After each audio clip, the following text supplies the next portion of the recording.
gostaria de cumprimentar a todos vocês que já estão nos assistindo, com a paz do Senhor. Gostaria de deixar para você uma canção que acredito que fala com todos nós nesse momento que estamos vivendo. Eu gostaria de te dizer nessa noite, por mais que esteja difícil esse momento, que essa canção venha falar no seu coração, para que você não pare, mesmo que esteja difícil, não pare, porque o nosso Deus, Ele é poderoso. O nosso Deus, Ele nos sustenta em todos os momentos, e Ele nos prometeu que estaria conosco em todos os momentos de nossas vidas. Então, medite na letra dessa canção.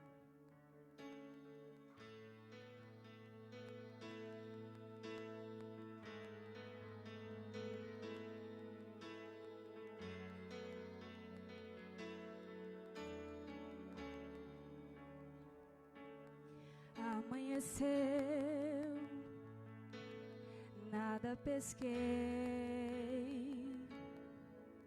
parecia ser apenas mais um dia como qualquer outro.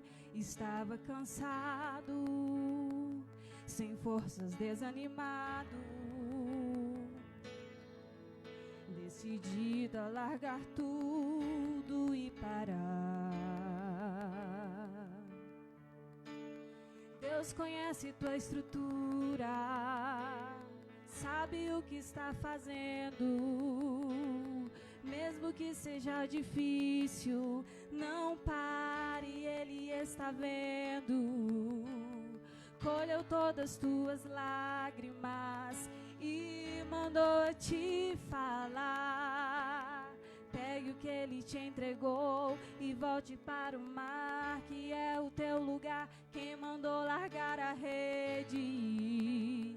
Quem mandou você parar? Volte para o mar alto, no lugar da tua vergonha eu vou te honrar. Quem mandou largar a rede? Quem mandou você parar? Volte para o mar alto, no lugar da tua vergonha eu vou te honrar.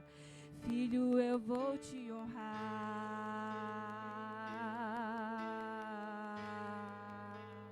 Filho, eu vou te honrar.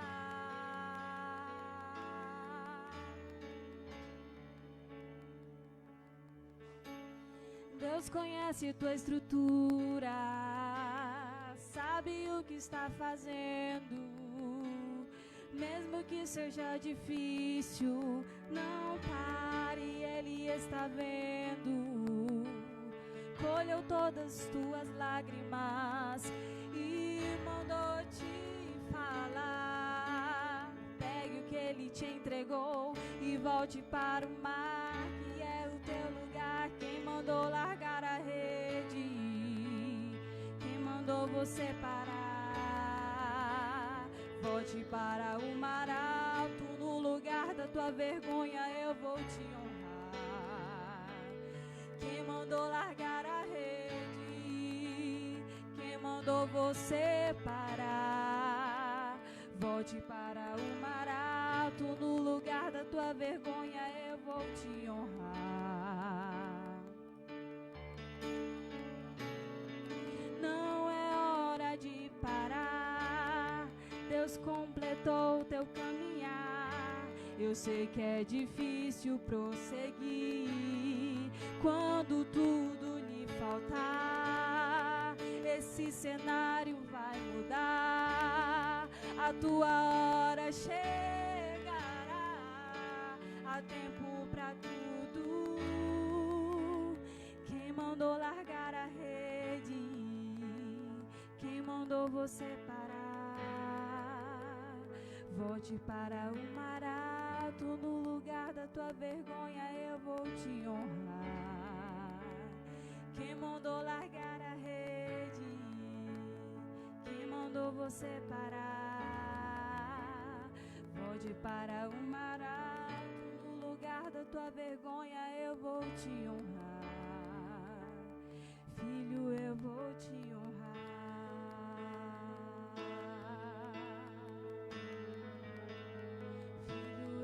te honrar.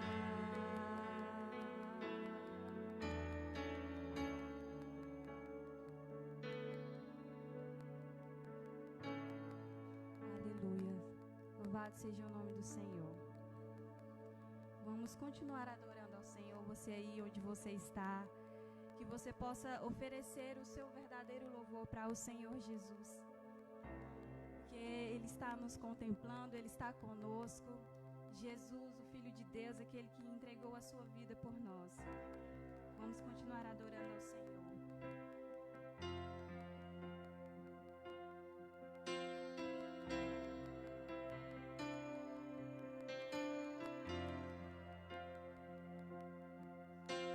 Deixou o céu pra me encontrar. Aqui não é o seu lugar. Um amor assim o mundo não conhecer.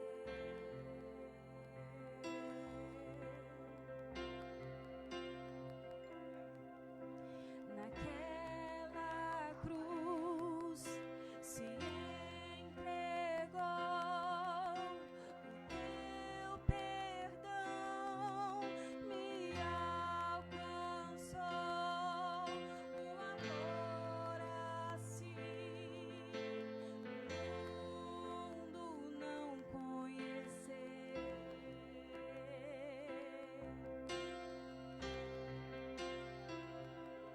No altar de adoração, seja sempre exaltado, Jesus, Filho de Deus.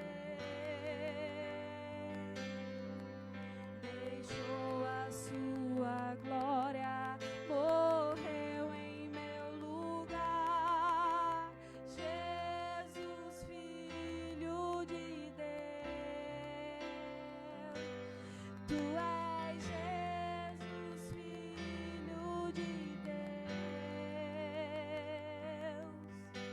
Levou sobre si pecado e dor, venceu a morte e ressuscitou.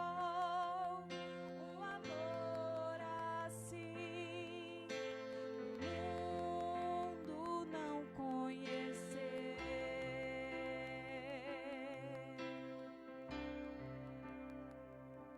No altar de adoração, seja sempre exaltado, Jesus, Filho de Deus. Deixou sua glória, morreu em meu lugar. Jesus, Filho de Deus. Tu és Jesus, Filho de Deus. Seja exaltado, engrandecido. Teu nome é santo.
a cruz me libertou, cruz me libertou.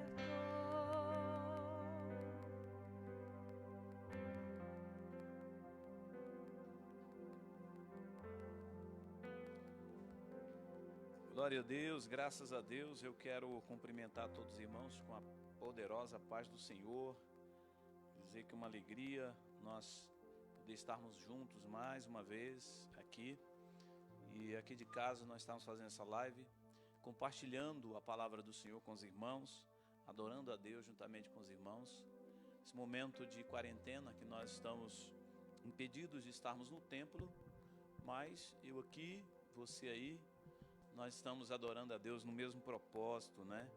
Eu quero pedir que você esteja participando do culto, né? E como que você participa do culto? Como se você estivesse lá na igreja, né? Escrevendo aí, expressando o seu sentimento, né? O que você está sentindo aí. E a gente vai estar interagindo, vai estar participando do louvor, participando da adoração, participando da palavra, né? Então você, como se você estivesse na igreja, tá ok, meus irmãos? É um momento diferente que nós estamos vivendo. Nós nunca tivemos esse tipo de experiência, na verdade, mas a gente tem que se adaptar, né, com esse momento que estamos vivendo, e nós vamos continuar andando, caminhando, não podemos parar, ok? Eu quero convidar todos os irmãos para nós estarmos abrindo as nossas Bíblias no livro de Lucas, o Evangelho de Lucas. O capítulo é o capítulo número 13 e o versículo é o versículo de número 18. Nós vamos estar a partir do versículo 18 desse livro, né? Capítulo 13, a partir do verso 18, a história da parábola, né? Na verdade não é história, é uma parábola, né? A parábola do grão de mostarda, né? Glória a Deus. A parábola do grão de mostarda é o título do texto que nós estaremos lendo, ok? Então abra sua Bíblia no livro de Lucas, Evangelho de Lucas, capítulo de número 13 e o versículo 18, que diz o seguinte, uma história muito interessante, essa história, aliás, essa parábola, né? Essa parábola muito importante, do capítulo 13, versículo 18. Está dizendo o seguinte: então Jesus perguntou com que se parece o reino de Deus? Ele fez uma pergunta, né? Com que o compararei? É como um grão de mostarda que um homem semeou em sua horta. Ele cresceu e se tornou uma árvore, e as aves do céu fizeram ninhos em seus ramos. O verso 20 vai dizer o seguinte: mas uma vez ele perguntou: com que compararei o reino de Deus? É como o fermento que uma mulher misturou com uma grande quantidade de farinha e toda a massa ficou fermentada. Glória a Deus. Os versículos 18 ao versículo de número 21, que é essa parábola a respeito do grão de mostarda, né? Uma semente, a semente de mostarda. Glória a Deus. Irmãos, eu tenho uma palavra de Deus para poder estar compartilhando com os irmãos, baseado nesse texto, e o Senhor colocou no meu coração, e eu quero estar compartilhando com vocês aquilo que Deus colocou no meu coração, ministrou através do Espírito Santo ao meu coração, e eu quero estar ministrando na vida dos irmãos nessa oportunidade, né? E eu quero já pedir aos irmãos que estejam marcando alguém, que estejam compartilhando, para que o máximo de pessoas possam estar participando dessa live, participando dessa palavra. Eu tenho certeza que Deus vai estar falando ao coração de vocês, como tem falado o meu coração. Glória a Deus. Louvado seja o nome do Senhor. Nós vamos ver aqui, irmãos, na palavra de Deus, que Jesus está com os seus discípulos e ele fala de algumas situações que haverão de acontecer, inclusive ele fala de sinais dos tempos, nos capítulos que antecedem. E aqui no capítulo 3, antes dele falar a respeito dessa parábola do grão de mostarda, ele se depara com uma mulher que estava com uma certa enfermidade, com uma certa doença, e aquela mulher então, ela foi curada em um dia de sábado. E como os irmãos sabem, para os judeus, para a religião judaica, era proibido fazer qualquer coisa no dia de sábado. Mas veja que coisa, irmãos, interessante, é que os fariseus, eles ficam indignados. A Bíblia fala aqui no versículo 14, que eles ficaram indignados porque Jesus curou aquela mulher num dia de sábado. Jesus então justifica esse milagre que ele faz aqui no versículo 15 e o versículo 17. Jesus poderia ter curado aquela mulher em um outro dia, não é verdade? Ele poderia ter curado aquela mulher em um outro dia, mas Jesus queria mostrar uma lição para os sacerdotes, para todos que estavam ali presentes, porque aquela mulher, ela tinha esperado 18 anos. 18 anos ela sofria de uma enfermidade, que pelo que parece era uma enfermidade que foi colocada pelos espíritos imundos, certo? E ela passou 18 anos sofrendo dessa enfermidade maligna, que o maligno colocou nela. Então, tanto faz Jesus curar ela no outro dia, mais 2 dias para frente. Mas Jesus queria mostrar uma lição para todos ali presentes, né? O Senhor, Ele de fato escolheu aquele dia de forma deliberada para que Ele pudesse estar fazendo esse milagre, porque Ele queria, Ele desejava ensinar algo para aquele povo a respeito da liberdade, a respeito da libertação, de ser livre, né? E Jesus então, Ele livra aquela mulher, Ele liberta aquela mulher daquela opressão maligna, daquele espírito imundo que causou aquela enfermidade, segundo o que o Senhor Jesus, Ele mais na frente, Ele vai dizer. E aqui, irmãos, Jesus defende aquela mulher que na verdade, os fariseus, eles não quiseram saber daquele milagre, aquilo não chamou a atenção deles. A tradição era tão forte que eles atentaram para o dia do sábado, que foi, naquele momento, ele foi, o dia do sábado, ele foi, como é que eu vou dizer que ele foi, eles cometeram ali um equívoco, né? Um erro, né? Eles não podiam fazer isso num sábado, eles não podiam curar num sábado, não podiam trabalhar num sábado. Só que olha, veja que coisa interessante, irmãos, como que é a questão da tradição, de uma tradição que a pessoa às vezes fica naquela tradição e mesmo que ele descobre que está errado, mas ele continua ali preso naquela tradição que traz prejuízo para a sua vida. O Senhor Jesus então, ele disse o seguinte: mas vocês, quando vocês vê um animal de vocês que está com fome, com sede num dia de sábado, vocês pegam e levam eles para comer. Então essa mulher, ela é filha de Abraão, ou seja, ela é mais importante do que o animal. Veja que coisa interessante. Eles estavam dando muito mais importância ao animal do que aquela mulher, porque ao animal o Senhor Jesus disse que eles pegavam e levavam para dar comida no sábado. No entanto, Jesus faz esse milagre na vida dessa mulher. Ao invés deles ficarem felizes, alegres, porque Jesus fez aquele milagre, não, eles ficaram indignados, ficaram com raiva, porque Jesus estaria infringindo a lei do dia do sábado, né? Mas Jesus deixou eles todos envergonhados, quando Jesus disse: essa mulher, ela é filha de Abraão, e um animal desses qualquer que vocês levam para dar alimento, levam para dar água num dia de sábado, é menos importante do que esta mulher. Aqui eu vejo uma coisa interessante, que é a inversão de valores. A Bíblia fala que no final dos tempos, a vida do ser humano se tornaria preço de esterco, né? Ou seja, o valor da vida humana estaria reduzido, né? A preço de esterco quer dizer que estaria tendo menos valor, né? Menos valor do que um animal. Hoje um animal, ele vale mais do que uma pessoa. A gente sabe que hoje, se matar um papagaio, se matar qualquer tipo de animal, a pessoa pode pegar uma pena, não é, mais grave do que se ele matar um outro ser humano, um semelhante, não é verdade? Então essa inversão de valores, a gente tem visto ela permear a sociedade, é o que nós temos visto hoje. Por quê?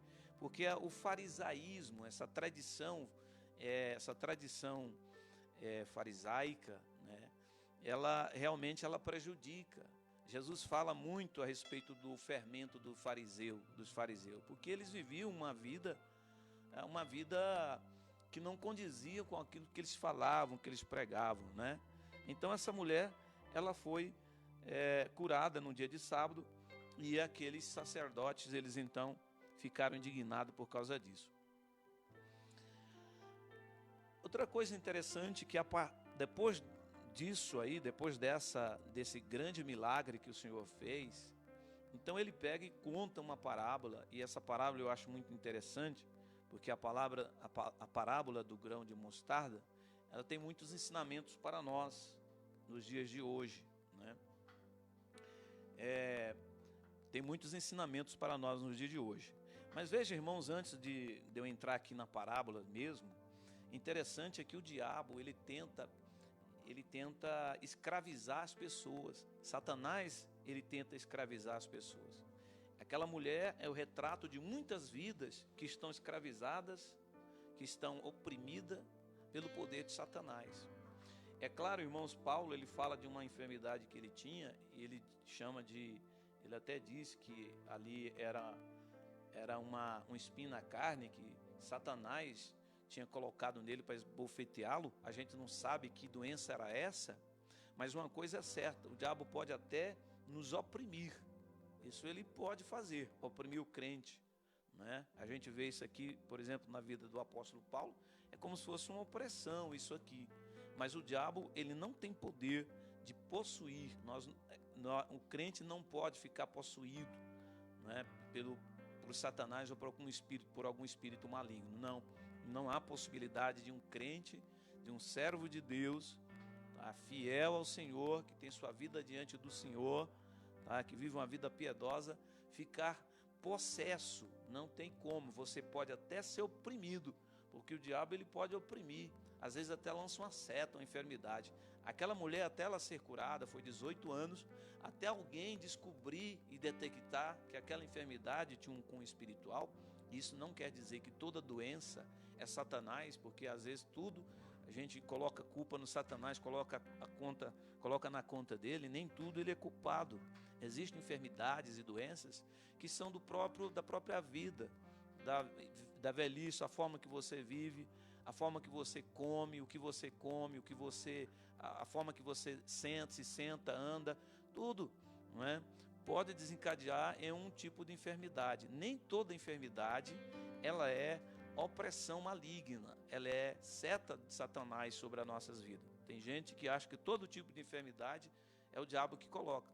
Muitas vezes, irmãos, a gente precisa de ter espiritualidade, discernimento, para que a gente possa discernir, né? Porque a maioria das enfermidades são causadas pelo que nós comemos, pela forma que a gente vive, pelo ar que respiramos. Enfim, são tantas coisas. Às vezes toma um remédio para uma coisa e ele tem efeito colateral, prejudica uma outra parte do seu corpo e daí por diante, né? Uma coisa é certa, irmãos, o diabo pode até nos oprimir, mas possuir não, né? Possessão não tem como na vida daqueles que servem a Deus, que são fiéis. Sim, tem.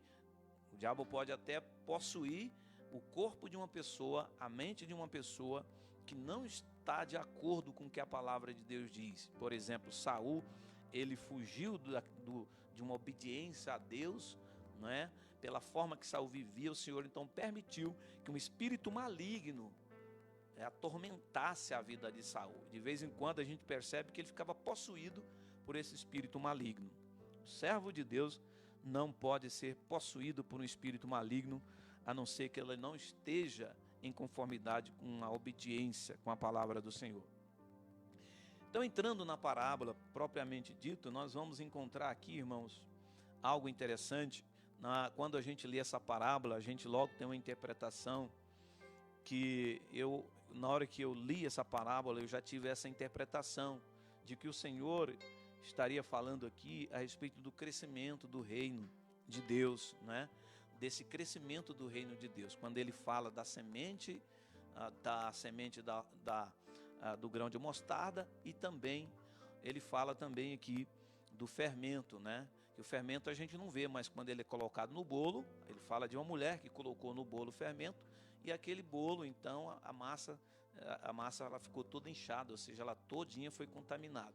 Aquele homem plantou uma semente pequena, uma semente de uma hortaliça, e aquela semente se tornou uma árvore grande, é o que a Bíblia diz, não é?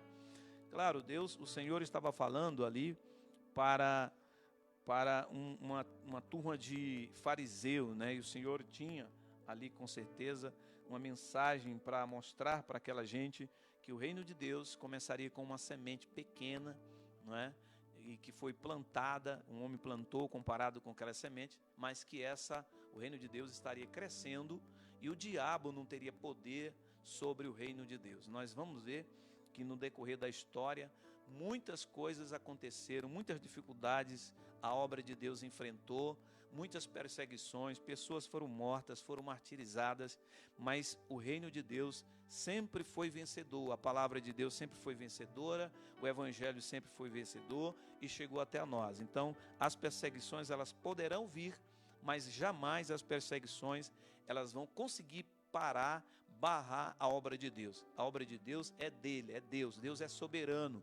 Deus está acima de todas as coisas. Todo o poder pertence a Deus, né? Então Deus tem todo o poder. E a Bíblia diz que o Senhor Jesus, ele recebeu todo o poder nos céus e na terra. Foi entregue a ele, ao Senhor Jesus.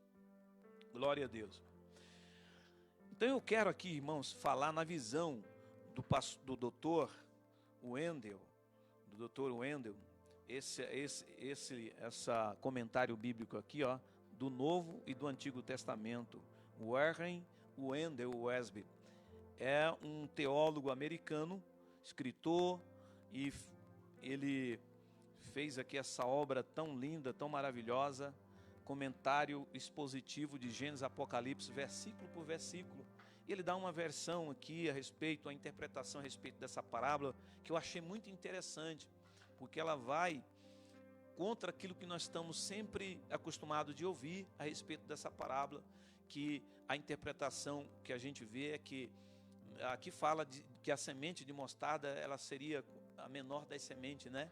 Inclusive quando ele fala a respeito da fé, fala da menor das sementes. Na verdade, hoje a gente sabe que a semente da mostarda ela não é a menor das sementes, mas não é esse o caso, não é? Então muitos que pregam a respeito dessa parábola fala a respeito dessa obra que começa pequena e que o reino de Deus então vai abranger toda a terra, né? E a respeito do fermento, né, é algo que a gente não pode ver, a igreja invisível, né, que a gente não pode ver porque está ali envolvido na massa. Aquele fermento foi colocado na massa do bolo e toda a massa foi levedada e ela inchou aquela massa para se fazer o bolo. Mas o Dr. Wendel, ele nos chama a atenção para um outro aspecto da interpretação dessa parábola, e eu quero estar compartilhando com os irmãos, que eu achei muito interessante a interpretação dele, eu achei muito coerente, né, a forma que ele traz a interpretação dessa parábola. E eu quero compartilhar com os irmãos, baseado naquilo que ele pensa, né?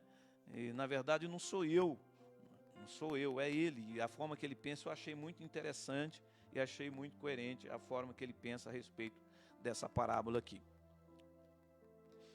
Glória a Deus.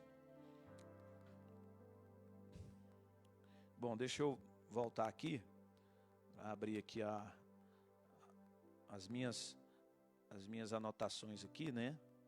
Eu fiz aqui uma anotação aqui, certo? Eu preciso de pegar essa colinha aqui para poder estar compartilhando com os irmãos aqui. Glória a Deus. Louvado seja o nome do Senhor. Bom, esperar abrir aqui, irmãos. Aqui começa aqui o seguinte, olha o que diz aí a parábola. Olha o que diz o versículo 18 do capítulo 13, não é isso? Olha o que diz lá. Então Jesus perguntou como que se parece o reino de Deus. É como que comparado... Aliás, deixa eu pegar que está muito distante aqui, né? Repetir aqui, verso 18. Então Jesus perguntou com que se parece o reino de Deus? Com que se compararei?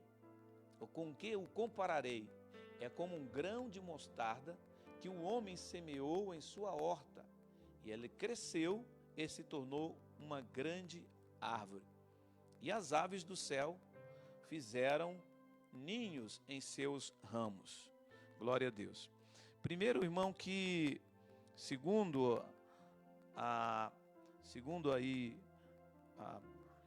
eu tive dando uma olhada, uma pesquisa, e aqui o Dr. Wendel até fala sobre isso. O pé de mostarda não é uma árvore, na verdade, né?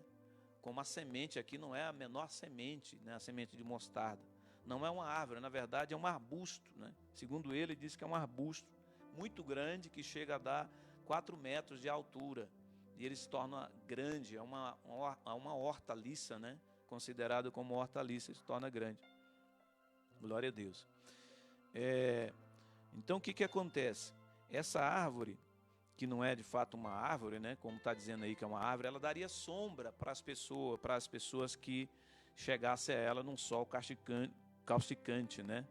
E na verdade o Dr. Wendel diz aqui que não é de fato uma árvore, mas sim um arbusto, né? Um arbusto, é uma hortaliça, né? E aí eu vou ler o que ele diz aqui, que eu achei muito interessante. Ele diz o seguinte: é provável que Jesus tenha contado essa parábola em Lucas 13, 18 ao 21, para o povo da sinagoga antes que ele e seus discípulos saíssem de lá. Jesus havia usado essas parábolas anteriormente e os discípulos sabiam o que se tratava. Então Jesus sempre falava a respeito de parábola, né? Mas ele trazia uma parábola para fazer as pessoas pensarem. Ele trazia uma parábola para fazer as pessoas pensarem, ficarem curiosas, para saber do que Jesus estava falando. Mas percebe que Jesus, ele fala de algo que eles sabiam, que é a semente e do fermento, né? O fermento é algo que...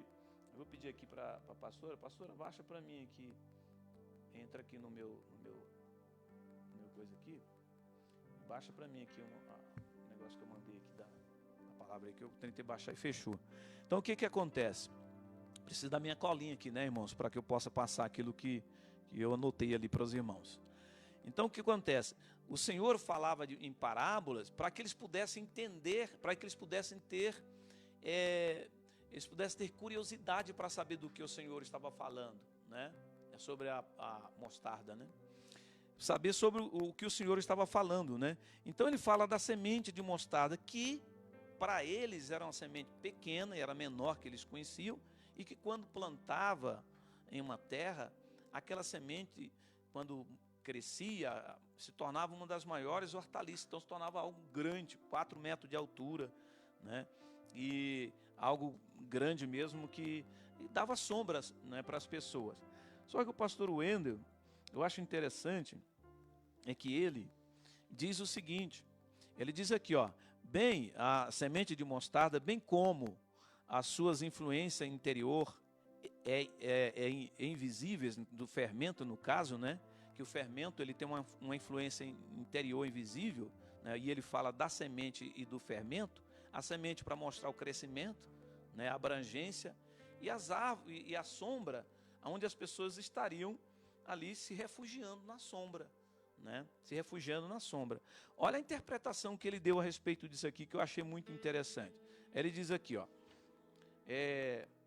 há quem veja nessa história uma imagem do crescimento exterior e visível do reino de Deus, né? Um crescimento exterior e um crescimento invisível, interno, né? Um crescimento invisível que não se pode ver naturalmente. Somente a semente de mostarda, por exemplo, que é uma semente pequena, mas que se torna quando plantada, se torna uma hortaliça grande. Bem como a sua influência interior e invisível, no caso aqui entra em cena o fermento, que o Senhor Jesus fala a respeito do fermento. Então, ao usar essa parábola, Jesus estava dizendo: vocês, líderes religiosos judeus, podem apegar-se a tradições mortas e se opor à verdade, mas o reino vivo de Deus continuará a crescer, ou seja, Satanás será derrotado. Olha só, todos os líderes religiosos se apegaram ali à tradição, às suas tradições. Jesus fez um milagre ali e ele foi, ele foi indagado pelo milagre que ele fez. Aquele povo, nesse momento que Jesus faz um milagre, que é algo de Deus, que nenhuma pessoa teria feito, talvez os que estavam ali nunca tinham visto isso, então eles deveriam fazer o quê? Não, é Deus está fazendo. Se Deus criou as regras, Ele mesmo pode quebrar, porque Ele é todo poderoso. Lembra de Davi? Davi, quando estava com fome, fugindo de Saul e com seus soldados, a Bíblia diz que eles entraram na casa do Senhor, né, e comeram o pão da proposição. Aqueles pães da proposição, eles não podiam ser comidos a não ser pelo sacerdote ou sumo sacerdote. Mas Davi chegou lá e comeu. Por que Davi fez isso? Ele estava tentando Deus? Não, Davi não estava tentando Deus. Davi estava com fome. Não é? Então, de acordo com a necessidade que a gente tem, não é? Deus vai levar isso em conta. Tá certo? Deus vai levar isso em conta. Então, Davi não entrou ali para desafiar o Senhor, para desafiar Deus. Ele entrou ali e comeu pão porque ele estava com fome. Era o caso ali daquela mulher. Aquela mulher estava doente. Ela estava enferma, ela precisava de ser curada. E ela foi para receber a cura, ela foi para receber o milagre do Senhor. Não é verdade? Ela foi para receber o milagre do Senhor. E, na verdade, aqueles fariseus, eles fizeram conta da tradição, ou seja, eles tentaram barrar a obra de Deus, barrar o Filho de Deus por causa da tradição. Ali estava alguém que é maior do que a tradição. Ali estava alguém que é muito mais importante do que a tradição. Nós estamos falando de quem? Do Senhor Jesus Cristo, Deus encarnado, que havia encarnado, viu? E foi revelado para todos eles ali. Os milagres que Jesus fazia, esses milagres dava ponto para Jesus, autenticava o ministério de Jesus. Aqueles milagres estavam dizendo que Jesus de fato era um profeta, era um homem de Deus. E o que ele falava, eles tinham que dar ouvido, porque os sinais acompanhavam o Filho de Deus, os sinais acompanhavam Jesus. Mas Jesus então, ele, segundo o Dr. Wendel aqui, ele fala a respeito dessa parábola para mostrar para aqueles fariseus que por mais que eles estivessem tentando impedir a obra de Deus, Satanás jamais estaria ganhando, mas ele seria derrotado, porque o Senhor Deus é o dono da obra. Então não importa, pode haver perseguição de todo jeito. Às vezes, irmãos, muitos ficam preocupados, lógico que a gente como pastor também fica preocupado diante da dificuldade que nós estamos passando, mas eu digo sim, sempre, para mim mesmo e para quem eu tenho oportunidade, que o Senhor é o dono da obra. A obra pertence a Deus, não é? Às vezes tem gente que fica preocupada, será que quando tudo isso acabar, será que a igreja não vai estar dispersa? Será que nós vamos voltar para a igreja novamente, para o templo ali, para a gente estar congregando novamente? Irmãos, a obra é de Deus. Deus é o dono dos crentes. Deus é o dono da obra. Ninguém barra a obra de Deus.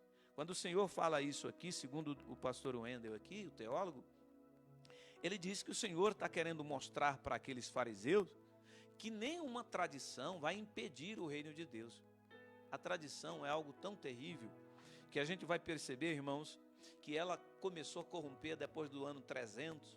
A tradição começou a corromper os bons costumes. E aí foi vindo a religião se tornou uma religião do governo, né? O governo tinha participação na religião, e isso foi se tornando uma coisa tão terrível que, se vocês lerem a história do ano 350, do ano 300 até o ano 1600, 1500, você vai ver que a igreja ela entrou em um rumo tão tenebroso, tão terrível, que você vai ver que a tradição é algo terrível, que Satanás ele tenta, através de certas tradições, barrar a obra de Deus, barrar o reino de Deus. Por isso, quando a reforma veio, ela veio em um momento, através de Martim Lutero, ela veio em um momento que o pessoal estava precisando de uma luz, não é? Para mudar isso. Então veio a reforma e mudou muita coisa. O povo vivia em uma tradição tão terrível que Satanás estava tentando barrar a obra de Deus com a sua tradição. Então Jesus, de acordo com o Dr. Wendel, ele diz aqui para aqueles fariseus que a tradição deles jamais impediriam o reino de Deus de crescer, de desenvolver. Ele diz também aqui o seguinte: não devemos, porém, nos esquecer de que outras duas considerações há aqui nesse texto. E aqui é onde eu quero compartilhar com os irmãos de forma bem rápida. Em primeiro lugar, Jesus já havia usado a imagem do fermento com uma conotação negativa. Nós vamos encontrar essa passagem registrada em Lucas, no capítulo 12, no versículo 1. Jesus já havia falado a respeito do fermento de forma negativa. Se a gente for olhar, irmãos, na palavra de Deus, o fermento ele está comparado com o pecado. No Antigo Testamento, no Pentateuco, você vai ver várias vezes sendo repetida a questão do fermento. E o fermento era como o pecado que contaminava todo o corpo da pessoa que pecava. Porque quando você bota um pouquinho de fermento numa massa, ela é toda contagiada, aquela massa. Ela é toda contagiada pelo fermento, certo? O fermento contagia toda aquela massa, e aquela massa então incha toda ela. Ninguém vê o fermento, mas vê a ação dele. Então Jesus, aliás, a palavra de Deus no Antigo Testamento, ela fala muito a respeito do pecado comparado com o fermento, certo? O pecado comparado com o fermento. Então Jesus usa essa linguagem para mostrar para eles, porque eles conheciam, eles sabiam e conheciam a respeito do que a palavra falava a respeito do fermento. Então está aqui o fermento dos fariseus, de forma negativa, né? Porque o fermento dos fariseus não era algo bom. Jesus disse: cuidado com o fermento dos fariseus. Então, não cairia Jesus em contradição aqui nesse momento, falando do fermento como uma coisa boa, segundo o Dr. Wendel. Falando do fermento como a igreja invisível, segundo o Dr. Wendel. Eu achei interessante a forma a linha de pensamento que ele leva. E eu concordo plenamente com ele. Porque o fermento não pode ser aqui comparado com uma igreja que vai crescer. Não é? Não pode ser comparado. A semente que ele está falando aqui é a semente de uma planta que hoje sabemos que não é uma árvore. Porque a árvore no Antigo Testamento, ela tinha um exemplo de um reino próspero. De fato, nós vemos em várias referências bíblicas do Antigo Testamento que a árvore frondosa, a árvore alta, que dava sombra, ela era o símbolo de um reino próspero, de um reino produtivo, certo? Então o Dr. Wendel diz que essa árvore aqui não pode ser comparada com essa do Antigo Testamento, porque aqui não é uma árvore, é um arbusto. Ela, apesar de crescer até 4 metros, não é uma árvore, é um arbusto grande, é uma hortaliça grande. Então ele diz aqui que, olha só a comparação que ele faz, a interpretação que ele faz. Isso aqui eu achei muito coerente. Não cairia em contradição, Jesus não cairia em contradição, falando aqui do fermento como uma coisa boa.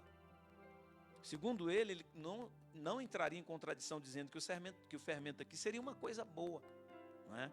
Aí, continuando aqui, em segundo lugar, o contexto de Mateus, capítulo 13, ação e aparente derrota do reino de Deus, certo?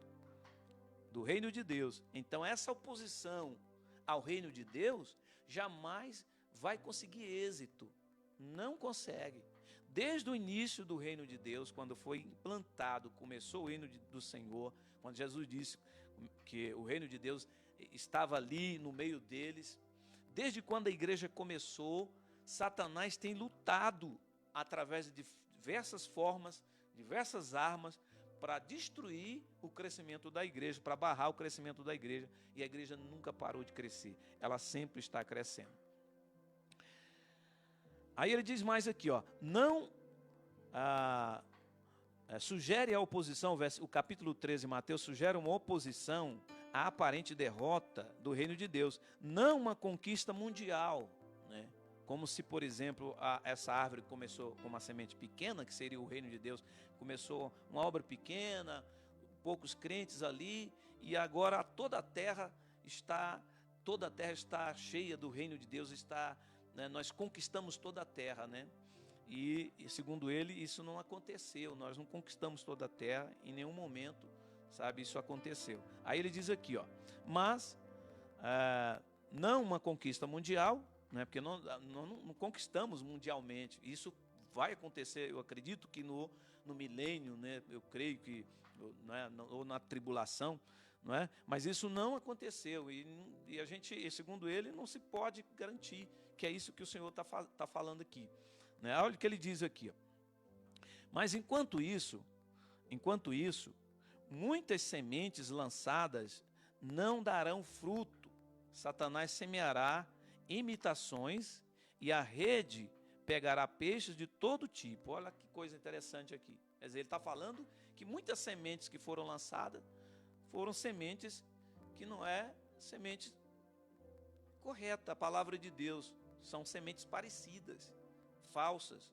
Aí ele diz que Satanás aqui, ele está trabalhando nisso. Né? Se a gente for olhar hoje, irmãos, olha quantos falsos profetas, quantos falsos mestres que têm surgido, ensinando coisas parecidas, mas que não é uma semente boa, não é uma boa semente, e está crescendo, segundo o que ele fala aqui. Né? São sementes que são parecidas, mas você olha e fala, gente, parece, eles cantam igual, eles leem a Bíblia, eles oram, mas se você for fazer um apanhado assim de forma bem restrito, você vai perceber que tem algo errado ali, que tem fogo estranho ali. Os falsos profetas têm crescido. Então é o que ele diz aqui, sem dúvida haverá uma vitória final, uma vitória do reino de Deus, logicamente. Mas enquanto isso, muitas sementes estão lançadas. Ou seja, ele está dizendo que no final vai ter uma vitória. O Senhor, a vitória é de Deus. A vitória é da palavra. Não é? Mas até chegar lá, muitas sementes estão sendo lançadas, segundo ele. E a gente tem visto. E tem dado fruto. Muitas sementes têm sido lançadas. E lançadas não darão... eu vou retornar aqui ao começo. Aqui, sem dúvida, haverá uma vitória final. Mas enquanto isso, muitas sementes lançadas não darão frutos, certo?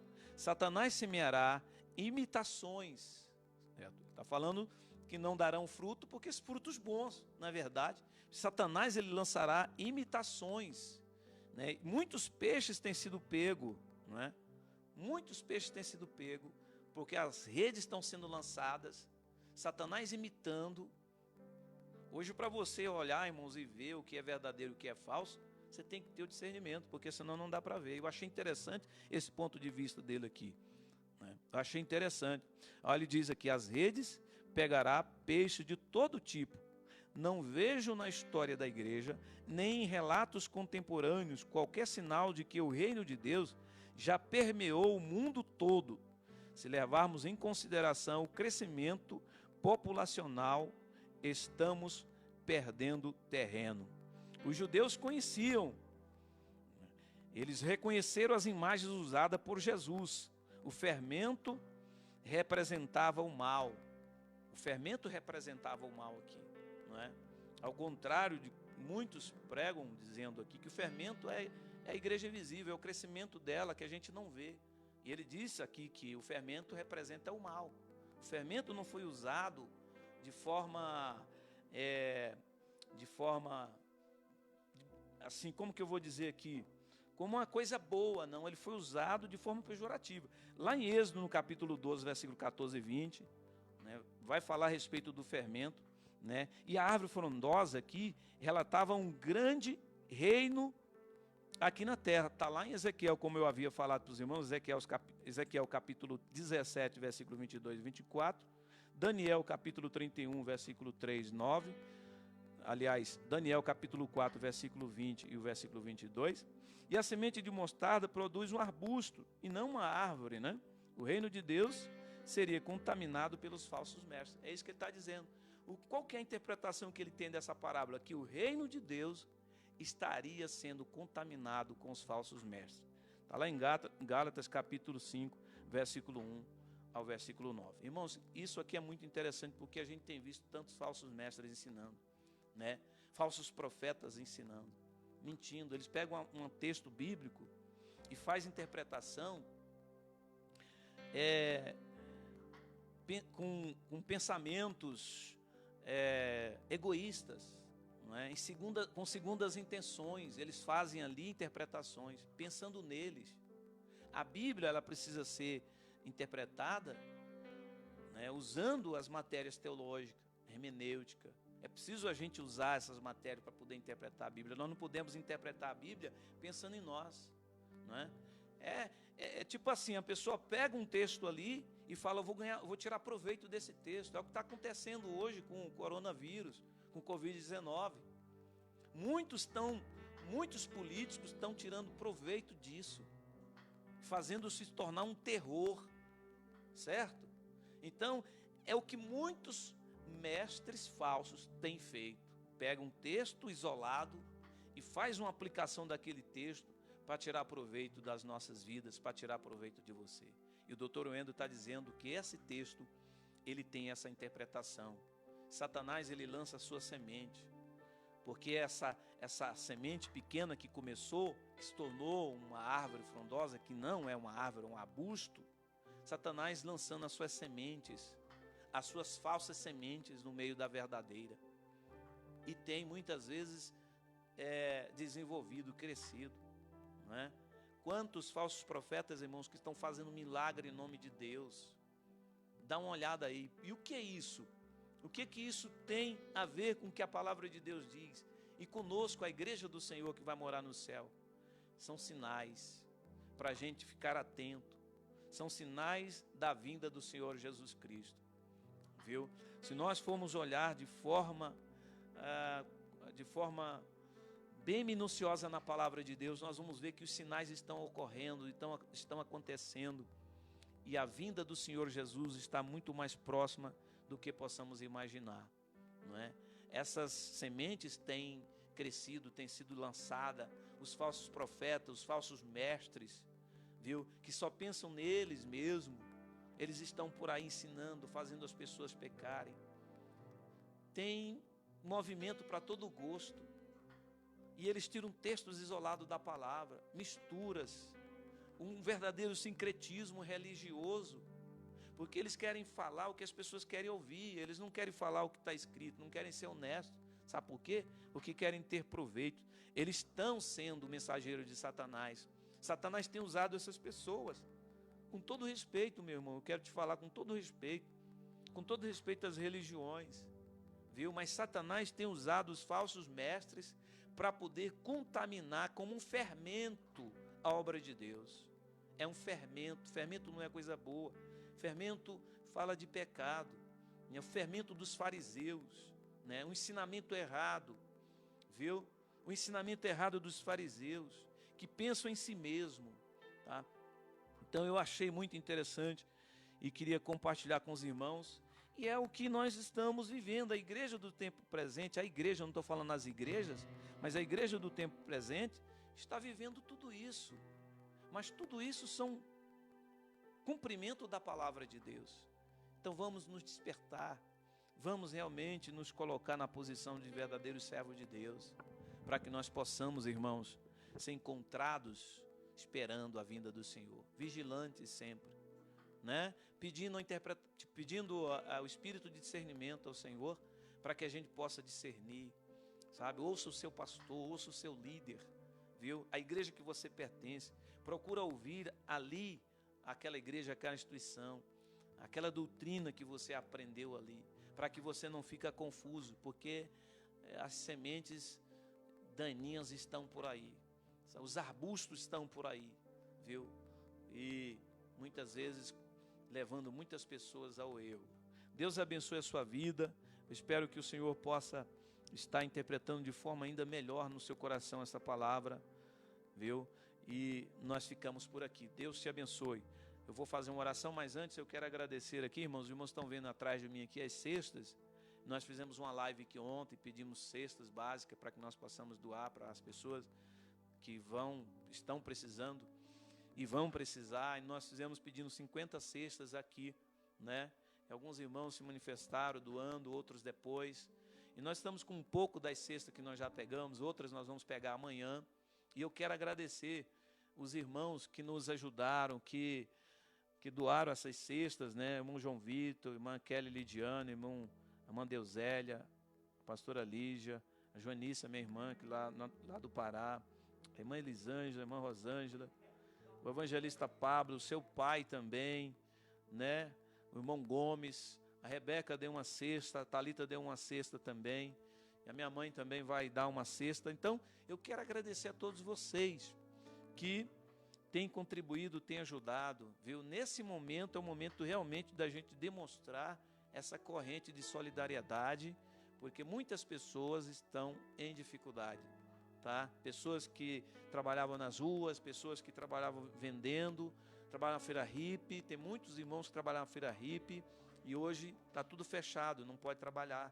Então nós vamos realmente precisar. Se você sentir de Deus de doar uma cesta, depois você nos procura aí os nossos contatos para que você possa doar a cesta. Uma cesta dessa aqui, ó, uma cesta dessa aqui, R$ 51,99. A irmã Rosângela também, né, que ajudou aí, tá? E a irmã Filó, mas o irmão Manuel, né, o pastor Manuel, meu pai, minha mãe, missionário Filomena, também estão dando a cesta aí. Deus abençoe, meus queridos, a vida dos irmãos. Glória a Deus. Irmãos, os irmãos estão perguntando sobre o culto de domingo. Ok. Eu vou falar aqui, mas depois eu vou mandar para os irmãos aí como é que vai funcionar o culto de domingo. Nós estamos querendo fazer o culto de domingo lá no estacionamento da igreja, estacionamento coberto da congregação.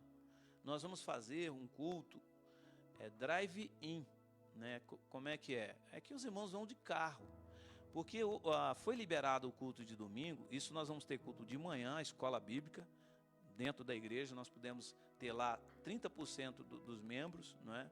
Faixa de 60 pessoas podemos ter lá dentro, 60, 65 pessoas dentro da igreja, isso no domingo de manhã. E à noite nós vamos fazer lá no estacionamento. Os irmãos podem ir, vai no carro, está dentro do carro com suas famílias. Então quem quiser ir pode ir no domingo, porque nós vamos fazer o drive-in, em que você vai ficar dentro do seu carro. A gente vai montar o som lá no estacionamento da igreja e vamos louvar a Deus, uma equipe de louvor que vai estar ali louvando a Deus. Nós vamos estar trazendo uma palavra, a palavra do Senhor, viu? Abençoando a vida dos irmãos, orando pela vida dos irmãos. Então quem quiser ir, pode ir, tá? Isso contanto que você esteja dentro do seu carro. Dentro da igreja, nós vamos ter algumas restrições, ok? Pessoas acima de 60 anos não poderão participar. É a orientação que foi passada para nós. Não poderão participar dos cultos, os irmãos de 60 anos acima. De 60 anos abaixo, poderão participar desde que 30% apenas do número da igreja, dos membros da igreja. Em que todos os irmãos deverão ir de máscara. Não pode entrar na igreja sem máscara, tá? Todos deverão estar de máscara, ok? Nós não temos máscara para todo mundo. Nós temos um pouco de máscara lá, mas não dá para os irmãos. Então você já procure um lugar aí. Lá no Diegão eu vi eles vendendo máscara lá, tá? Então procure, compre a sua máscara para que você possa estar no culto dentro da igreja. Nós vamos estar dentro da igreja no culto à noite só no outro domingo, não nesse. Nesse vai ser no estacionamento da igreja. Ok, meus irmãos? Depois eu vou mandar nos grupos aí os detalhes melhores para os irmãos, tá? Então a gente vai estar sentando com uma distância de 2 metros de um do outro. Eu vou estar deixando as poltronas tudo separadas lá na igreja para que os irmãos possam participar, ok? Deus abençoe a vida dos irmãos. Muito obrigado por tudo. Deus abençoe meus pais que estão aqui assistindo o culto, participando do culto. Eu agradeço a minha esposa, a minha família que tem me ajudado, aos obreiros que têm se disposto a nos ajudar, aos nossos vices aí, o irmão Joamilton, o irmão Passos, o irmão Pablo e todos os obreiros da igreja, tá? Deus abençoe a vida dos irmãos em nome de Jesus, tá? Eu vou fazer uma oração aqui pela vida dos irmãos. Amado Deus, em nome do Senhor Jesus Cristo, nós te agradecemos pela tua bondade, pela tua misericórdia. Obrigado por tudo. Te peço que o Senhor abençoe o teu povo, abençoe a tua igreja, em nome do Senhor Jesus Cristo, Pai Santo. Te peço, Senhor, por a vida daqueles que estão nos seus lares. Senhor, se tem alguém sendo oprimido pelo diabo, oprimido pelos espíritos imundos, eu repreendo todos eles. Eu repreendo que eles saiam e não voltam mais, em nome de Jesus. Eu ordeno toda e qualquer seta do maligno, toda e qualquer seta do maligno que possa estar sendo lançada na vida dos teus servos, eu repreendo agora, em nome de Jesus. Cai por terra, que sai e não volta mais. Em nome de Jesus, abençoe essa casa, abençoe esse lar, abençoe essa família, Pai Santo. Em nome do Senhor Jesus, eu te peço, proteja as nossas vidas, proteja a melhor idade, Pai Santo. Eu te peço em nome de Jesus, o meu cunhado, Pai querido, que está hospitalizado lá em Marabá, eu te peço que o Senhor possa visitá-lo. Eu sei que o Senhor já visitou, que o Senhor o cure, Pai Santo, que o Senhor dê saúde a ele em nome de Jesus, e a todos que estão enfermos, a qualquer pessoa que estiver, Senhor, doente com essa enfermidade, esse vírus terrível, que o Senhor cura, que o Senhor dá saúde, dá vida e não morte. Eu repreendo a morte, eu repreendo o espírito de suicídio, em nome de Jesus, para a glória do teu nome eu te peço e te agradeço hoje e sempre. Amém. Graças a Deus. Que a graça do nosso Senhor e Salvador Jesus Cristo, o amor de Deus nosso Pai, a comunhão e as consolações do Santo e Eterno Espírito de Deus esteja com todo o povo de Deus, não só agora, mas para sempre. Amém. Deus abençoe a todos vocês. Domingo, quinta-feira, nós teremos a live lá da igreja, o grande culto, conferência de milagre. Domingo pela manhã, a escola bíblica, às 9 horas, viu? Nós vamos das 9 às 10. Deus abençoe, muito obrigado.